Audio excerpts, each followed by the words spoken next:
Hi, everyone, and welcome to another Ancient Warfare magazine podcast. I am your host today, Murray Dahm. I'm the assistant editor of the magazine. Jasper is somewhere in the air, possibly over Canada, maybe the Atlantic somewhere. And so we are able to talk about the latest issue of the magazine in his absence. And with me are Mark McCaffrey and Mark DeSantis. And we're going to talk about issue 15.3 of the magazine, which is on Homeric warfare. We've had a fair few questions coming from patrons and viewers, so that's exciting.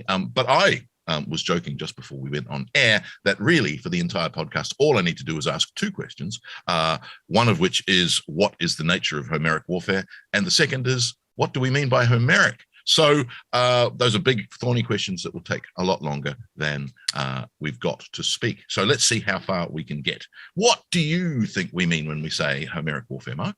I think it comes down to, on the one hand, and I think this was sort of touched upon, or, it became fairly obvious as you went through the edition of the magazine, that there is a big discrepancy over whether we should, on the one hand, be talking about Homeric warfare in terms of Homer and his Iliad and the Odyssey and whatnot. Are we to trust Homer that he's actually giving some sort of description of warfare in Mycenaean times? And by Mycenaean, we're talking about Mycenaean civilization going from 1900 BC down to 13 or 1100, depending again on who you're following. In terms of going back to Homer, he, of course, is writing somewhere between 500 to 800 years, again, depending on which argument you take as to the date of Homer's authorship. Depending on when he's writing, there are different arguments as to how much he is actually representing Homeric warfare that is Mycenaean and how much it has been, what's a nice way of saying this, bastardized basically by later ideas of warfare and civilization that Homer himself would be more akin to. So I think we've got to come to a nice medium between the two. And I think that's what is done in a lot of the articles, that we are saying there are elements in Homer where he does actually show Mycenaean warfare, and that is warfare that is dominated by, on the one hand, chariot warfare that has come across from the East and been an influence brought across from Eastern Mediterranean civilizations into Mycenaean Greece sometime between 1900 and 1700, but really, it influences the warfare from really more like 1600. It seems to have, the evidence is there as such. And on the other hand, as well as the chariot warfare, you've got at least to start with, in the first part of Mycenaean history, an element of heavy infantry, which are using long spears, tall shields, be they the tower shields or the figure of eight shields, but at the same time, they are dependent as well, to a certain extent, on an element of light infantry that comes into things around about 1500 BC. So hopefully I'm not confusing, throwing all this in at once, trying to get a definition. It is difficult to get a definition, really, of Homeric warfare. We've got to sort of throw all these things into the mix and say, yeah, you've almost got to say, when I say Homeric, I mean this. What about your opinion, Mark DeSantis? Do you think? I think that Homer, if you look at how he describes warfare, especially in the Iliad, it does seem to be a hodgepodge of at least two major strains from the late Bronze Age, the Mycenaean period, which is the heavy infantry with very long spears, tower shields, or very, very tall shields, such as the figure eight shield. And also there's the infantryman who is more equipped more lightly, but I would still say a heavy infantry, where he's got some throwing spears. He has a slashing bronze sword. Typically, it's the now Type 2 sword. A shield that's much smaller than the tower shields in use earlier in the period, but still relatively large. I don't want to say he is a proto-hoplite, but he is more of an infantryman in a heavy infantryman in that kind of mold, where he was wearing some sort of armor, greaves, a shield, and has several weapons, including a sidearm sword with which to fight. He probably fought in a looser formation. Additionally, there's probably elements in the Iliad, so I'm talking about Homeric warfare, of post-Mycenaean Dark Ages warfare, though teasing out what those are is very difficult. So I prefer to just say that there's at least those two genuine Mycenaean strains and leave it at that. It's also a very big period in terms of, we keep saying Mycenaean period, but actually, talking about 1900 down to 13 or 1100 BC. Within that period, we can sort of differentiate between two early Mycenaean warfare dominated, as we're saying, by these heavy infantry with tall shields and whatnot. But then there is then the later Mycenaean warfare, which seems to be starting to change and adapt, in particular in terms of, say, the swords that were being used to start with. The long, some of the literature refers to them being described like rapier swords, but again, that can be sort of a little bit misleading.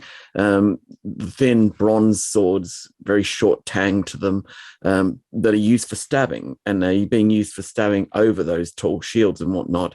And you've got that adaptation that happens between the early Mycenaean and the later Mycenaean, when all of a sudden you go from the longer swords to a more robust, short, stocky sword without the rib going down it, that actually is more akin to actually a more mobile type of infantry, rather than dealing with the heavy infantry. And it indicates that there is a movement away from that heavy infantry to something that's more mobile. And perhaps, I think a lot of the early stuff seems to be very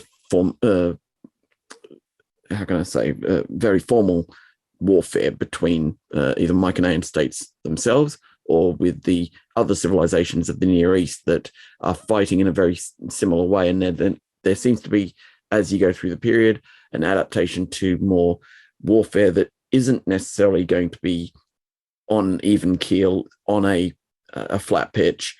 It's actually moving away to more, haphazard, mountainous terrain, etc. So we've got that sort of early period, late period, an adaptation where people are sort of trying to get, an advantage over the existing, status quo. Yeah. Warriors, I think of the later Mycenaean period, the late Bronze Age, just prior to the so-called collapse of the Bronze Age states.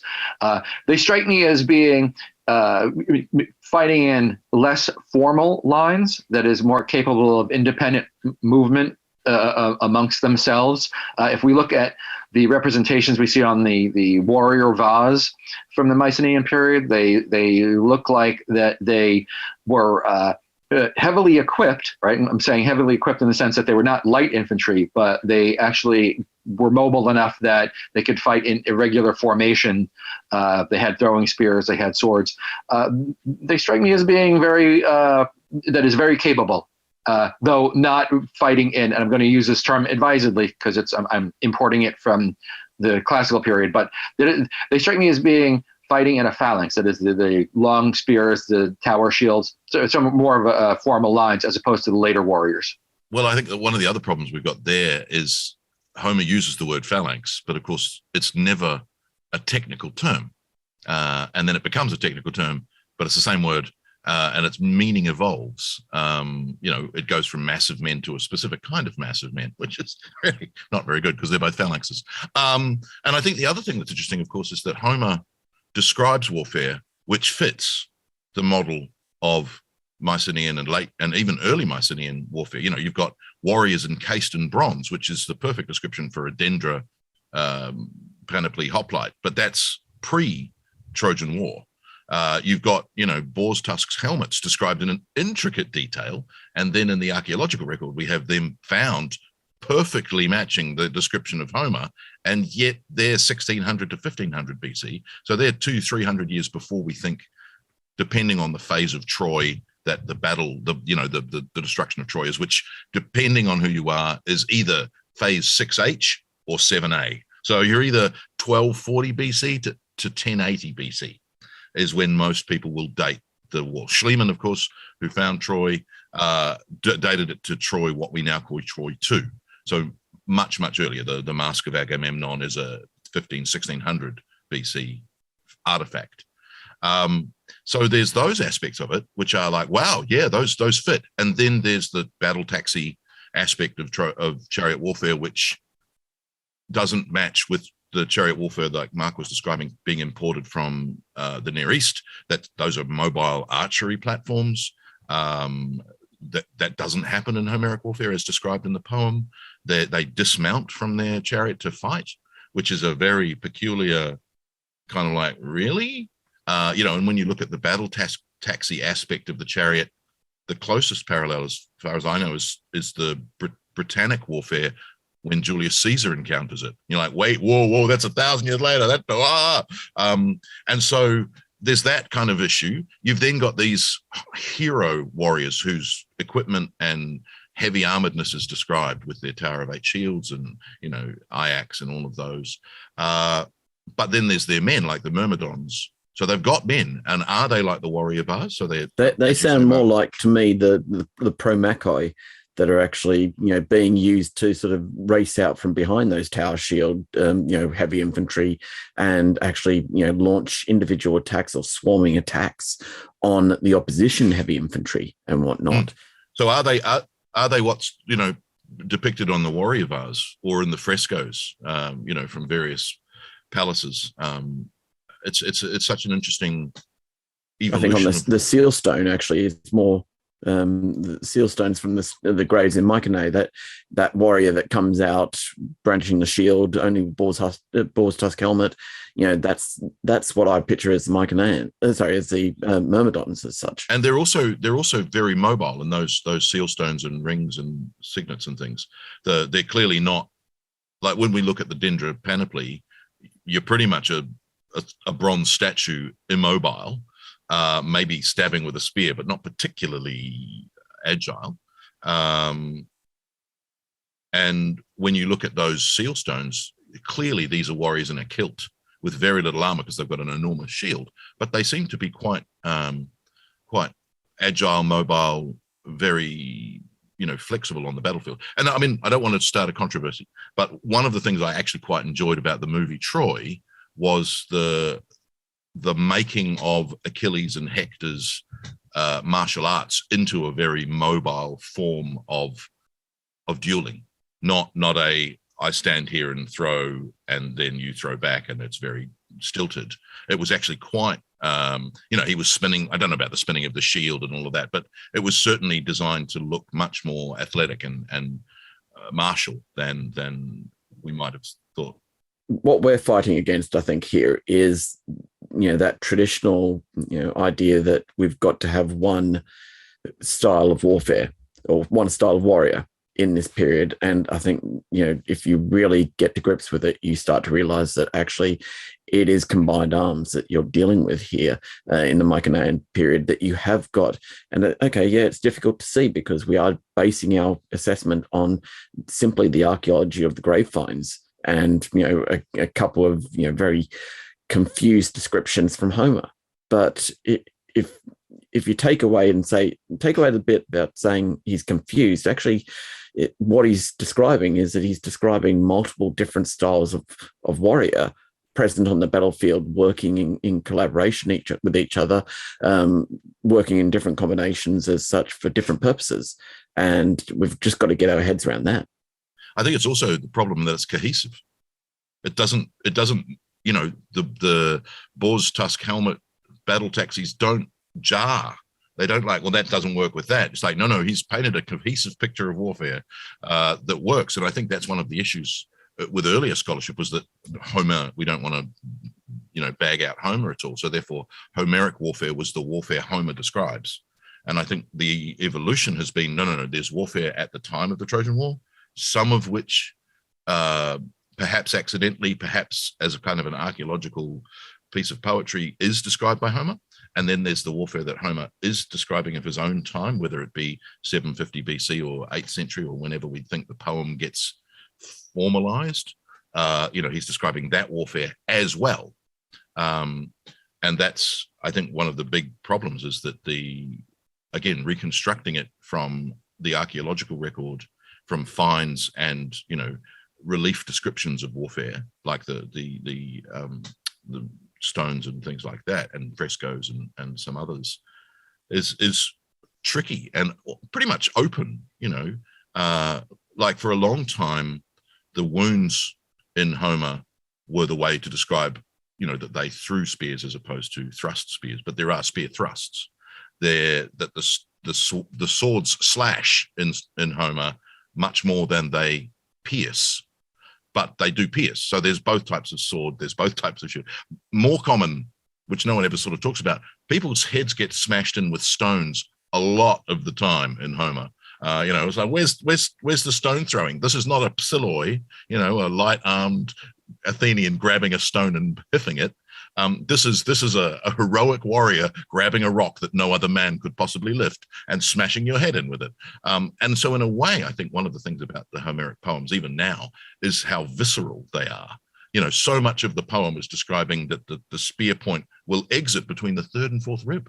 It's like so much detail in beautiful poetry. It's like, that's kind of very detailed. I think when you consider that Homer and the various poets that would have been reciting the Iliad, some form of the Iliad, in front of an aristocratic audience, or an audience of aristocratic warriors, all of this had to make sense to them. It had to appeal to them. And I think that kind of detail appealed to the people that the poets, the bards, let's call them, were seeking to please. That's who they were performing for. So all of these details that you think, wow, that's you're right, very detailed material concerning how these battles are fought, how these duels are fought, how the wounds are made. That's something that was very much on their mind. And in that regard, this is why I think that the Iliad is something where we can be more confident, at least, in that what's in it was accurate, at least for some period of time. In that, if this was material that just being performed did not make any sense to the warrior aristocrats that it was being performed for, it would not have succeeded. That is, it would not have rung true. And I think that's why, while you might have some archaic, old-fashioned elements in it that may not have been what was going on during the dark ages, let's call it, of ancient Greece. Some of it had to be, and I think a large part of it had to be accurate. It had to be something that was actually understandable to the people who were in the audience. Yeah, I think the other thing that's fascinating is, of course, those bits of the poem that changed or dropped out or went their own way. And we've only got fragmentary evidence of that in later plays and some fragments of other epics, for instance, like the whole Doloniad. Is it called the Doloniad? I think that the Dolon has his own myth cycle. In book 10, he's captured by Diomedes and Odysseus, but he's actually got his own story. Rhesus has his own story, and several others. The most famous, of course, being the Trojan horse, which is only very, very slightly alluded to in Homer, and yet it's such a famous anecdote of the war. It must have had a much more huge analysis somewhere that doesn't survive. This comes back as well in terms of what Mark was just saying about in terms of the audience. It's that influence of who the audience are. That I think there's a bit written about how probably, if we think about it, the telling of this or the how can I say, the selling of the poems to a more modern, in Homer's time, Greek audience, which is dominated by the southern part of Greece and the Peloponnese and Attica, is actually taking away from the fact that maybe actually the sort of Mycenaean states that actually really, not just Mycenae as such and Sparta and anything like Pylos, actually it's northern Greece that actually played a big part in it. States like Thessaly, try again. Boeotia. That's what I'm trying to get to. And the fact that if you look at the Hittite, archives, then you've got the reference to a great king of the Hayawa. No, I'm not pronouncing that right. The Hittite for Achaean. The Hittite for Achaean, yeah. He is actually referred to as an heir of Cadmus. So, of course, pointing to the influence of Thebes in that influence. So subsequently, there's that that's dropped out possibly of the actual telling of the story of Troy and Mycenae, where the dominant forces of Mycenaean Greece truly were, not Mycenae as might be inferred by the likes of Schliemann.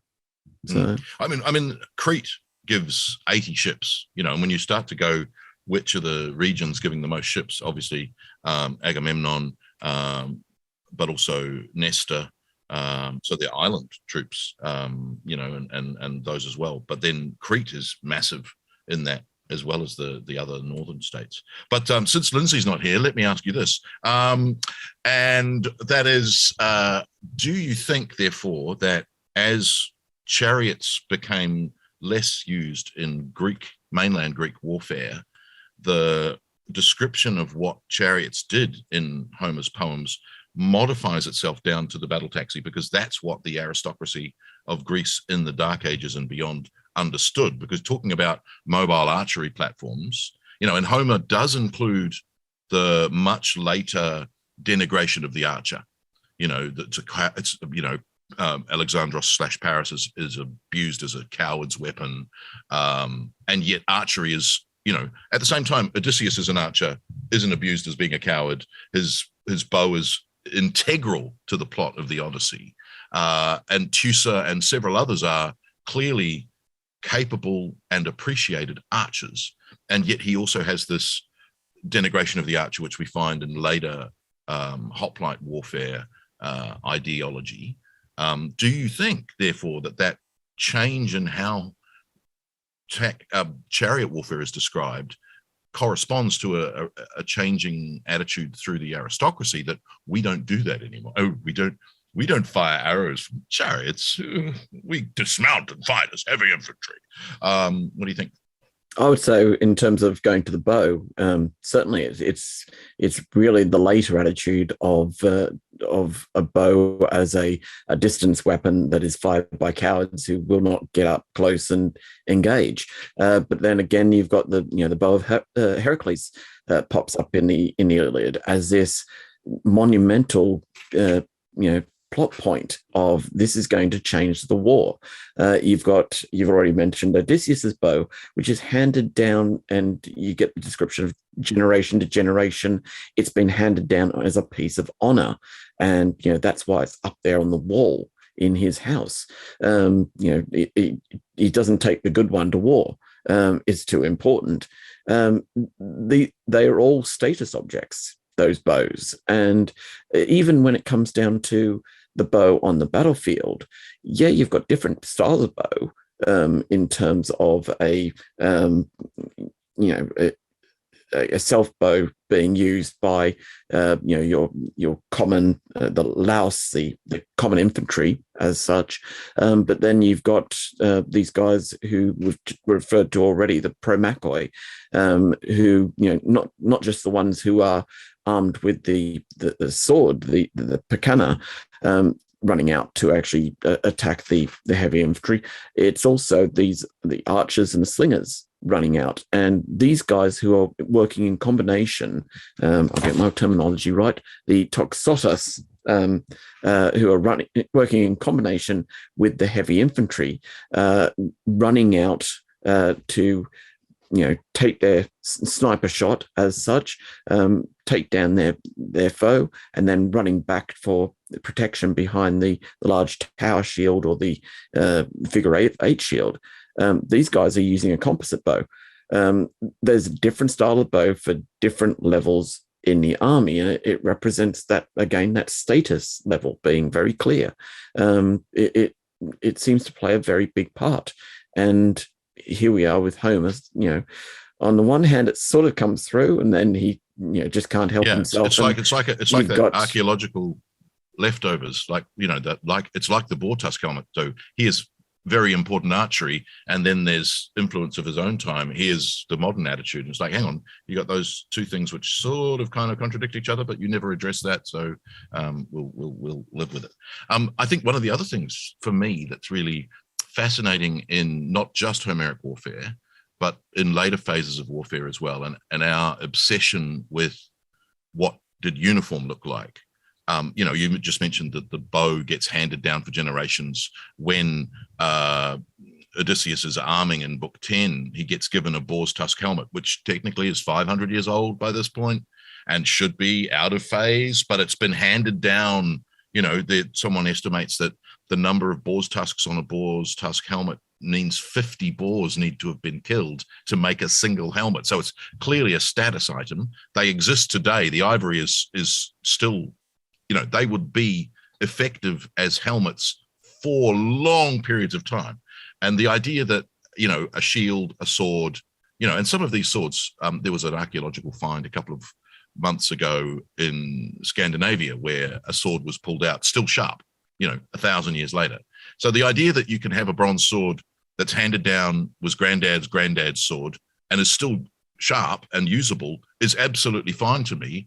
I don't mind that someone's using a sword out of time with our idea of the development of warfare, or a helmet out of time, or, a bit of kit, because it's the bit of kit, and there are modern analogies, people still using firelock muskets in the early 20th century. We shouldn't be surprised, really, at all. I mean, we're looking. I mean, we're talking about more like the Romans more frequently, and we keep talking about the fact that the Roman legionaries are never, get rid of this popular culture idea that the Roman legionaries turn out in pristine, identical uniforms. You've got somebody in, the latest kit, sporting the lorica segmentata, and then you've got the guy turning up in his granddad's lorica hamata at the same time. It's exactly the same thing. Yeah. I think it's that 19th century, but I mean, Trajan's column obviously probably plays a part in that idea. And I mean, even when you look at the record of the sculptural reliefs of Greece, like clearly no two hoplites were identical. And the idea that the Corinthian helmet falls out of use. Like, well, yeah, why is it then depicted for another 200-300 years in sculpture? Is that heroic nudity kind of moment? Maybe not. Anyway, but that's that. I think we've answered my questions, gentlemen. We've got other questions. How exciting. And we've probably answered them in part at least, but we'll see if there's more we can say. Ken from Patreon asks, we read a lot about the kings, champions, gods, sons of gods, and other heroes in the Iliad. How much do we know about the poor bloody infantry? What was the life of the common foot soldier and their experiences, equipment, types, and lengths of service? Ooh.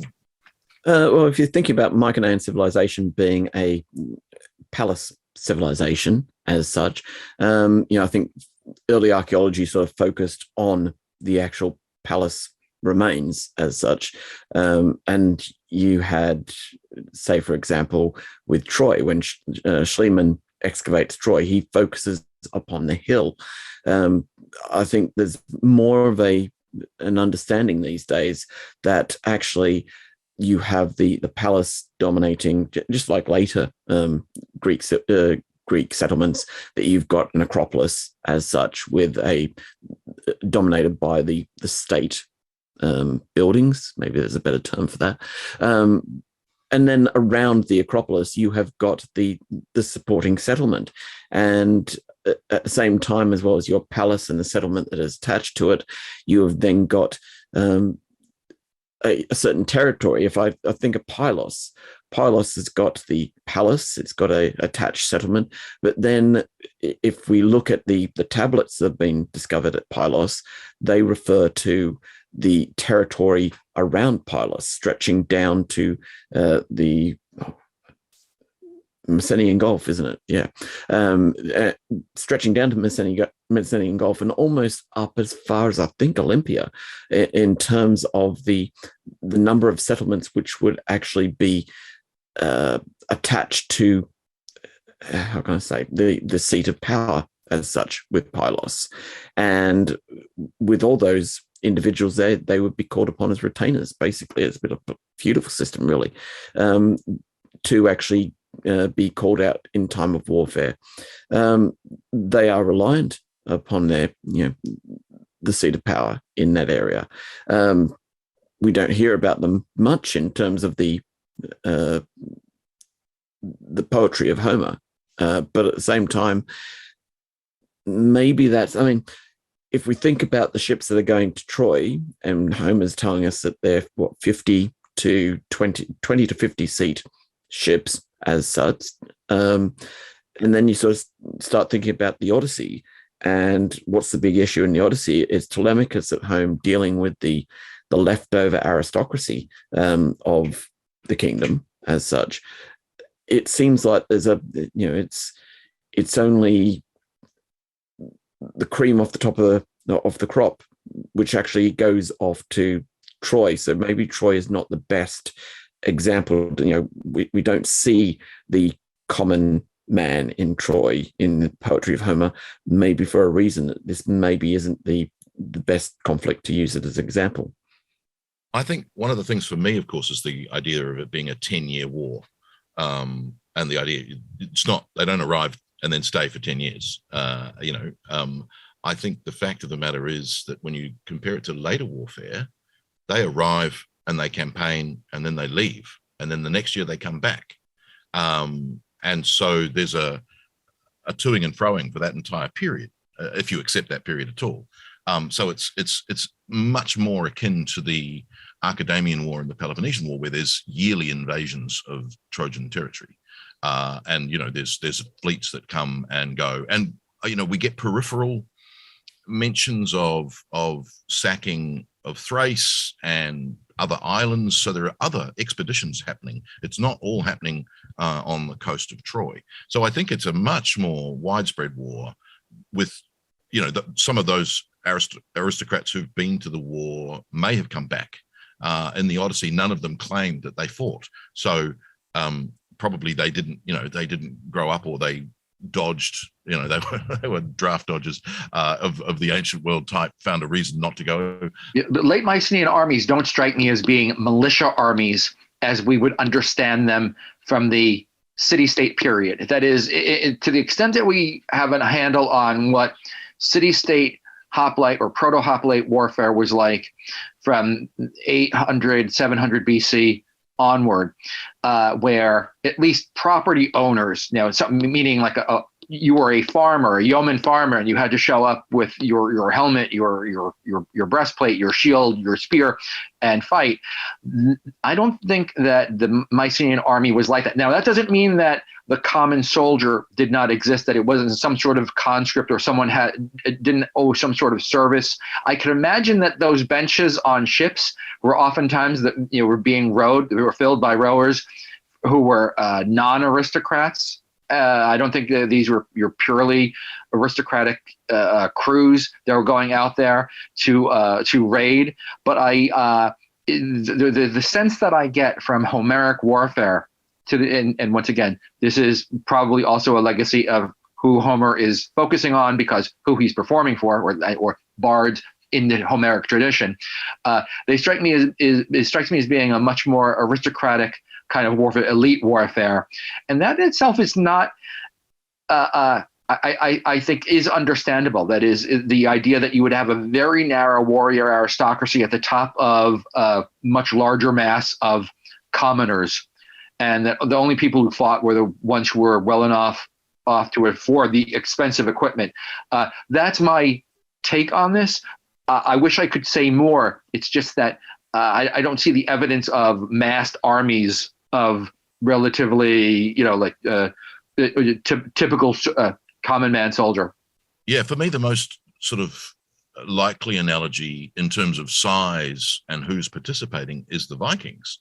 You've got Viking ships of very similar size to the Homeric warfare ships. You've got 20 to 50 rowers who are warriors too, and these are not your farmers or your commoners from Viking homelands. And they're not all the warrior elite. They are certainly a step above your warrior kings and heroes, but they can arm themselves, at least with a sword and shield and probably a helmet. The poorest of them wouldn't have chainmail, but would probably have some kind of thicker padded armor. And that's about it. I think the analogy is apt. I think your analogy is apt with the Vikings, because when I read about myself, when I read about the Mycenaeans and their raids and the style of warfare, the naval warfare that they would undertake, very much amphibious warfare, I was put in mind of the Vikings, and not only the Vikings, but also of the Goths and the Saxons of the late Roman era, the late Roman imperial era. That is, they had shallow draft boats, which they would take on raids that you could pull up out of the water, beach them easily, run ashore, raid, grab your loot, and then leave. They were not interested in fighting stand-up battles. They wanted to evade the response of the defenders, and it was their mobility that gave them the advantage to land and attack where they wanted and then be gone. Interestingly enough, there may also be, in the same way as that the Vikings in Dark Ages Britain, when they realized that they had the ability to, there was relatively weak defenses in some parts and they could stay over winter, you had larger armies that would actually remain in the country. We get, I think, some sort of there's a analogy of that happening. There's maybe some of the sea peoples, who I think were really just Aegean peoples, the Mycenaeans or sub-Mycenaeans or from somewhere in related areas, going to northern Egypt, staying in the Nile Delta region and establishing bases for further raids. I think that though the Viking analogy is apt, I think that they would raid wherever they could, and which is why I think that the late Mycenaean warriors were describing him from the Warrior of Oz, the helmet, the cuirass, the small-ish shield, the sword that could slashing but also stab with. That equipment strikes me as being some very mobile warrior who also was still very well protected and could move and fight with relative ease. I think that it strikes me as being the epitome of the mobile maritime warrior, and we see that the Vikings were like that too. And if they didn't have the equipment, they would get it if they were successful.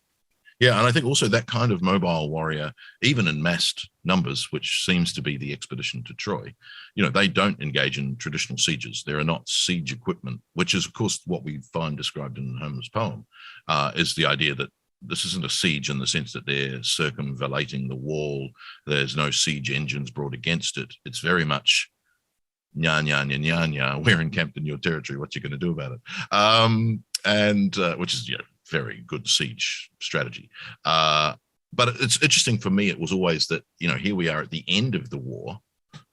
They haven't evolved in any kind of, the tactics are the same. They're just there on the beach, in Trojan territory, expecting the Trojans to react. And, the to and fro of the war, even when the Trojans get close to the ships and burn some ships and, lay hands on prows and things, that's still kind of, to me, that's early phase warfare. That's like the early, if you, again, analogies aren't always useful. It's almost like it's the beginning of World War I, and it's the race for the sea with the trench warfare. That's sort of that phase. They are still trying one another out and testing one another out and the toing and froing before it sort of really settles down into trenched warfare with your territory and our territory. Troy does not seem to have been cut off from the outside world in any serious way. They still had plenty of food. They were getting reinforcements. It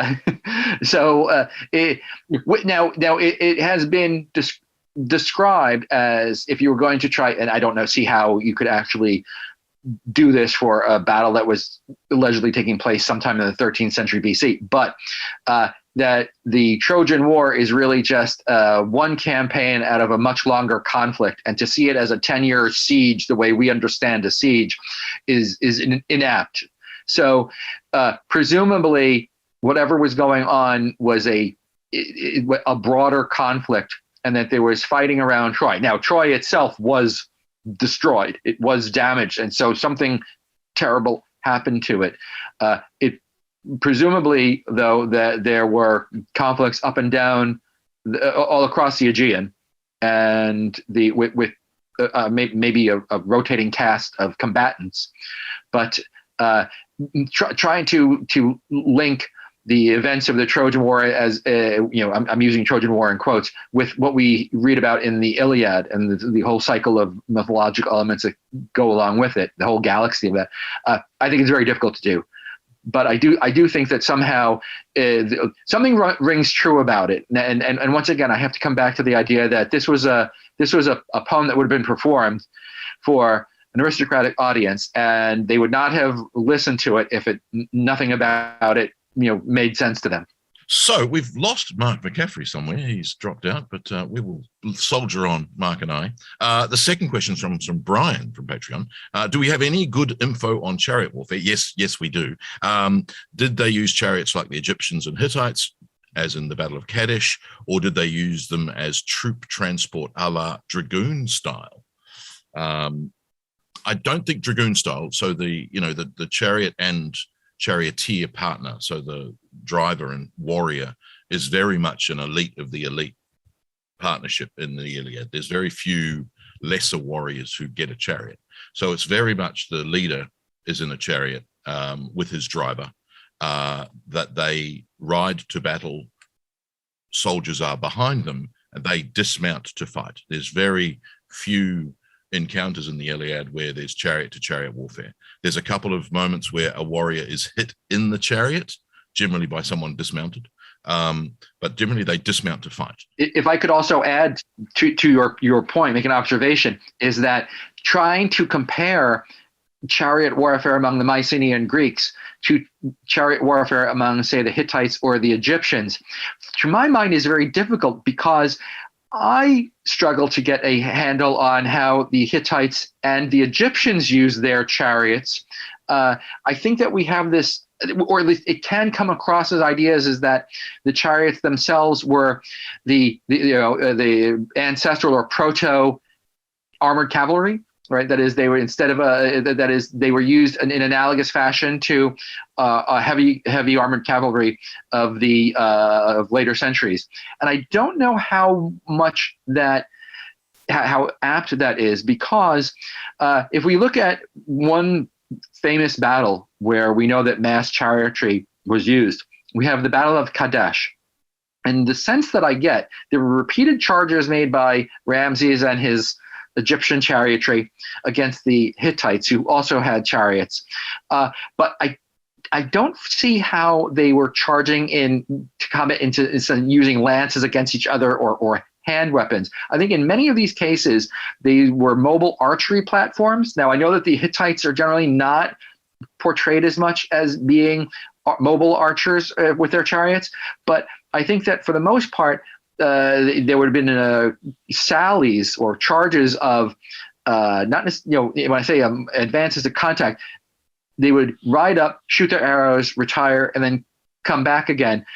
So that's my sense from this one battle of Kadesh as to how chariot warfare actually occurred in the Near East. That's one of the best ones for descriptions and things. I think the interesting thing, of course, about those is that they are. But do you have another one? That's my next question. Do we? Well, we've got a couple of suggestions, but I think the thing is that these are thousands of chariots. These are 1, 2, 3, 5,000 chariots in the divisions. Even going to the Linear B tablets, where chariots are far more massed than they are in the Homeric poems. We're not dealing with single chariots. We're dealing with hundreds. The Knossos things, I think they mentioned 200 chariots. And weirdly, you've got what we think is a pictogram of a chariot, and then there's chariot wheels. So we get descriptions of that. Lots of archery and, lots of arrowheads mentioned, and bows and things like that. I think chariots had to be of some, value, because they were expensive and they made so many of them. The upkeep was expensive, so there had to be some value to them. I just wanted to reiterate my point, though. I'm not exactly certain. When we talk about how the Mycenaeans used them, that is trying to draw some sort of comparison between how they were used elsewhere. Probably mobile archery, probably. I think so, because yeah. if they've come from the east, which seems to be the case, that's what's been imported. And I think it would take some time to go from mobile archery platform massed chariotry to, actually, we don't have the land for massed chariotry in the way you do, nor the resources, to evolve into a heroic battle taxi, not a generalized battle taxi, but a single person's battle taxi, is much more. We've got really rocky terrain with only a very few flats, and it seems to be that mass chariotry isn't really our thing. So we'll have a single chariot, and it'll take the hero to war. And that, I think, to me, is an evolution over time. But I think that when it's imported, and we've got Hittite reinforcements coming to Troy, they are using mass chariotry in the traditional mass chariotry way. I think the Hittite chariot generally has 3 men on it, which we think one is maybe an archer, but the other seems to be a spearman, but not a throwing spearman, a thrusting spearman. So does he dismount? Some sort of lance. It's generally a long spear. So we've got more information on Hittite and Egyptian chariotry, but not as much as we think. So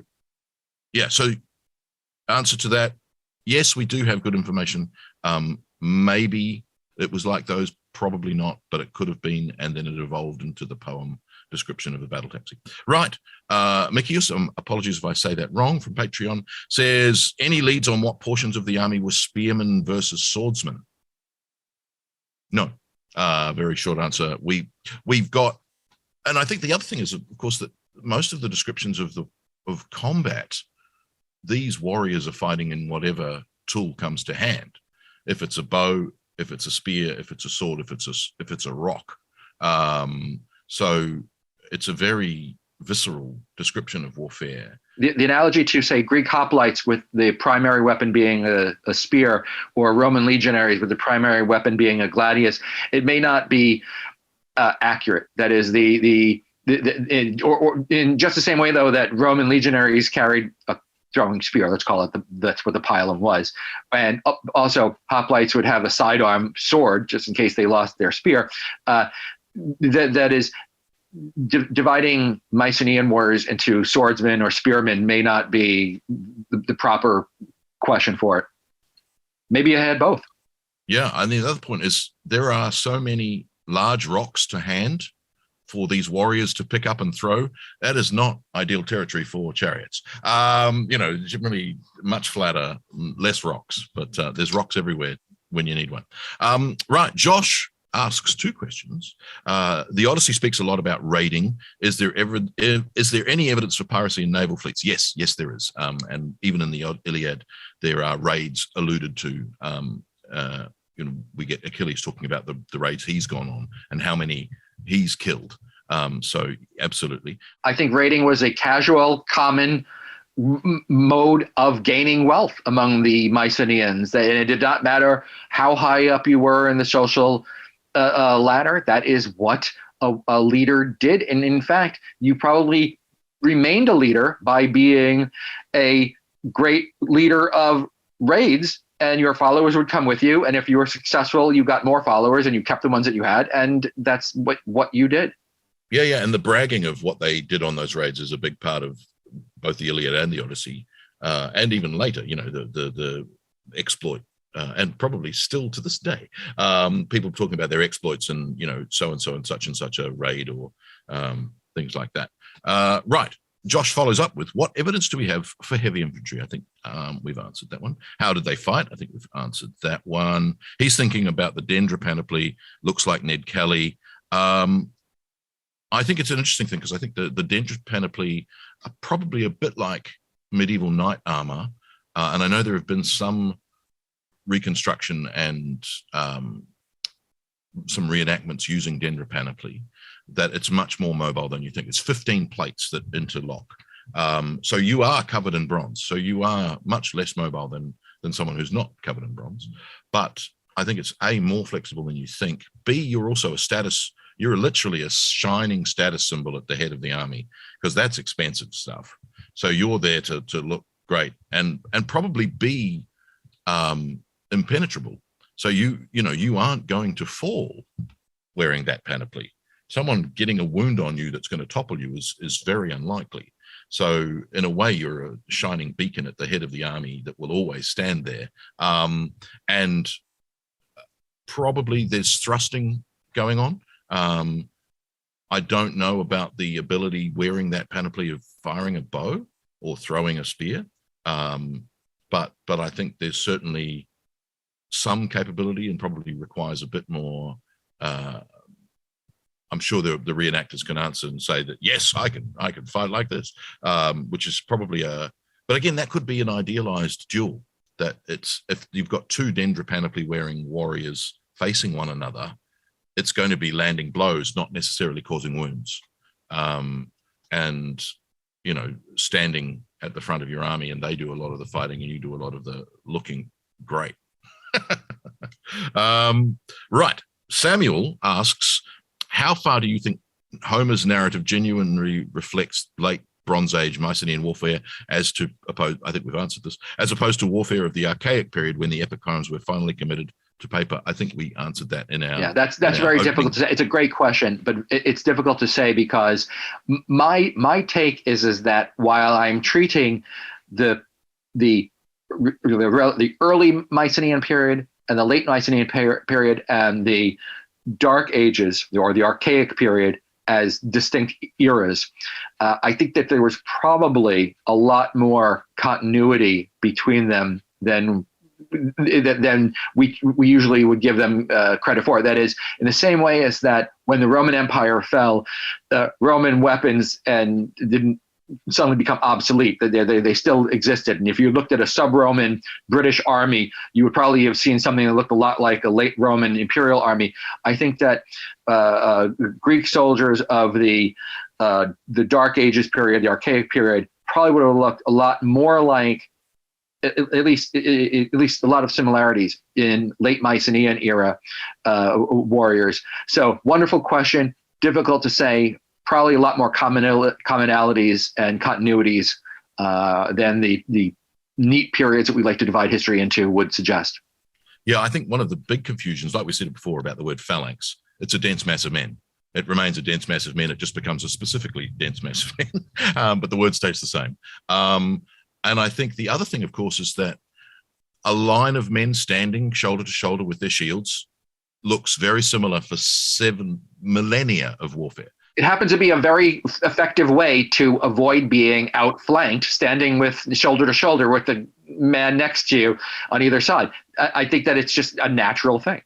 And I think that idea of what does the poem describe? Is it the warfare of the poet or the warfare of the period before is very hard. And no better way of understanding that is the fact that, you know, Polybius all the way down to Vegetius and beyond in the 5th century AD uses Homeric descriptions of the phalanx, buckler pressed on buckler. I think I'm using the A.T. Murray translation. Buckler pressed on buckler pressed on buckler, crest against crest as the men crowded together. That's used as a description of traditional phalanx and Hellenistic phalanx warfare.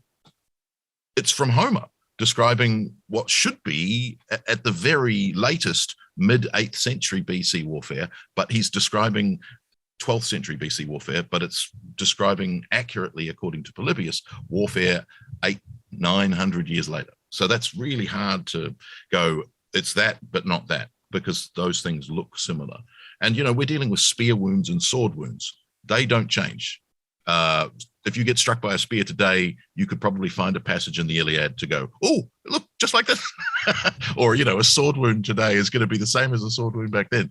To make one observation about change between the late Bronze Age and the Iron Age, maybe an obvious one, is that it was the increasing use of iron with the Iron Age. So from the transition from roughly 1000 BC to when iron became the primary weapon for material for weapons, so swords and spearheads were now of iron. The idea, why that's important, as it's been represented to me, is that iron was more plentiful and less expensive, at least became less expensive, and you could equip more people with such weapons because they were less expensive.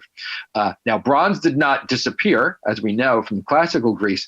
Bronze remained a a very popular material for helmets and breastplates and things like that, well into the classical era.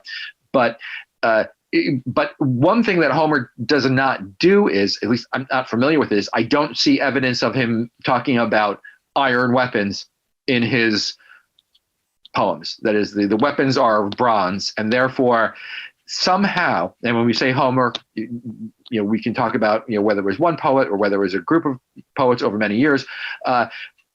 Somehow there is a poetic tradition that originates in the Bronze Age, and we're talking about an event from the late Bronze Age, and the equipment that he's talking about is, I think, relevant and accurate for that era.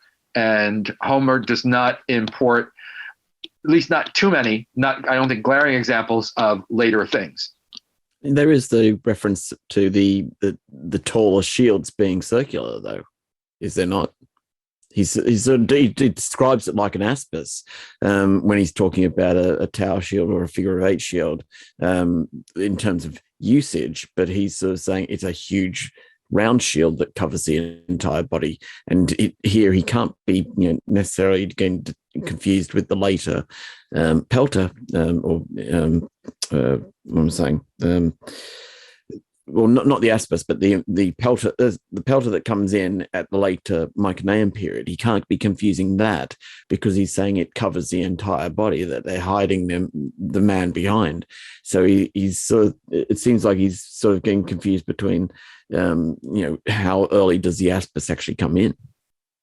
Well, yes, that's an entirely different controversy, isn't it? That's one of the other things about Homeric warfare scholarship, is that the idea of the hoplite reform or the hoplite revolution, which is now, we don't use those phrases anymore, the development of hoplite warfare, the current thinking is that it's a gradual, even to the point that when we're talking about marathon and the wars of the Persian wars in 480, 479, we're still not dealing with the classical phalanx, that it's still evolving into the 5th century, whereas before it was an immediate revolution, probably around 650 BC, 750, we're not sure.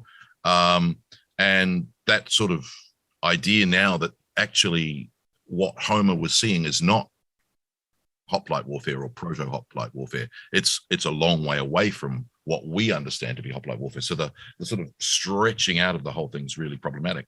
And of course, this idea that, a group of men standing together is going to look like a group of men standing together, whether they're designed or a mob, that's going to be, and the terminology of the Greeks, phalaga, is going to be the same. Right, we're closing in on an hour. Oh, it's amazing. Right, we've got one last question from Abram. How common were fully armed warriors? Was that only reserved for elites? Better ask Mark McCaffrey, since he's had some glitches. I think in terms of, if we're talking about like the Dendra style of equipment, that does sort of come through in some of the tablets that have been found in places like Knossos and Pylos, etc.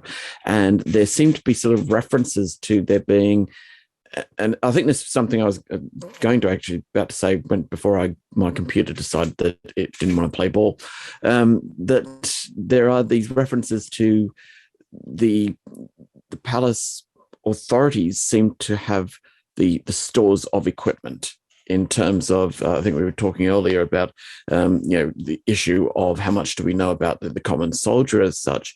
And I was about to say before I got cut off that actually if the palace or the state authority or whatever, kingdom authority, whatever you want to call them, sorry, I shouldn't be using the one-axe as such, whatever you want to interpret that as, because there's a whole bunch of different disagreements as how to translate that.